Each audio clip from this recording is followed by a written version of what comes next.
Welcome back to Labor and Delivery. As a postpartum couple, there's a checklist of things that need to be completed before discharge. Discharge teaching that's done by the provider, the nurses. Staples, sometimes only if you have a C-section, you'll have skin glue that closes the incision, or some providers will still use staples, so that doesn't pertain to too many people. Birth certificate, you need to have the paperwork filled out and handed in for your baby to have an official name. Any prescriptions that will be sent home.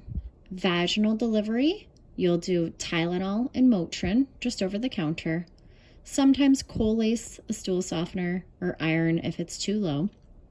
If you have a C-section, you'll have some form of pain management that will be sent to the pharmacy. Here at our hospital, we do Percocet, and we also do Motrin. Any immunizations if you're needed for. If you need your varicella or rubella.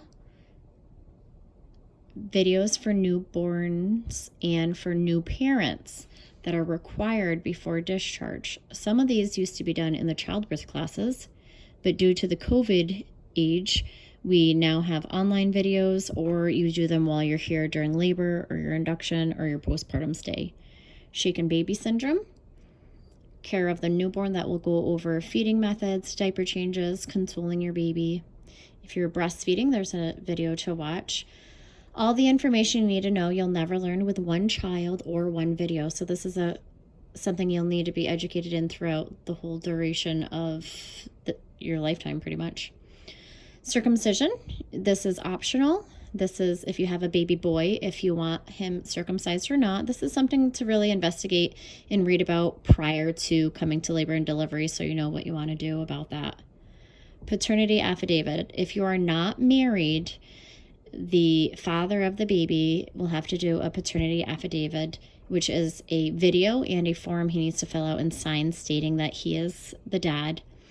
If you are married and separated, and this is a new partner as well too, that's something that needs to be considered. Baby discharge. Most of this is done in the nursery at nighttime. Lots of teaching for the baby care. Hearing screen. Your baby will have a hearing screen done before discharge. Circumcision, which is optional. Every day your baby will be checked for the bilirubin level. And also after 24 hours, they do a PKU where they draw some blood off the baby's heel and send it, and this will test for metabolic disorders. Discharge instructions are done with the pediatrician and the nurses.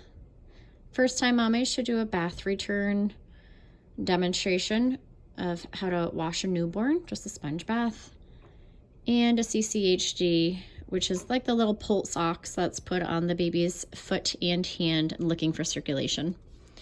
Some important tips. Do not give your infant to anybody. We are on a locked unit. Every hospital has a different protocol for this. Some use security bands with alarms. We have the locked unit, so check into that to see which one your hospital has. Whenever you don't know who's coming to get your baby, because sometimes lab will come up, ultrasound, pediatricians change. You should always ask if you're not familiar with who's coming to take your baby. If you are up into the shower, that's fine. If you come out in the hallways, your baby should come with you, or somebody should be with your baby at all times.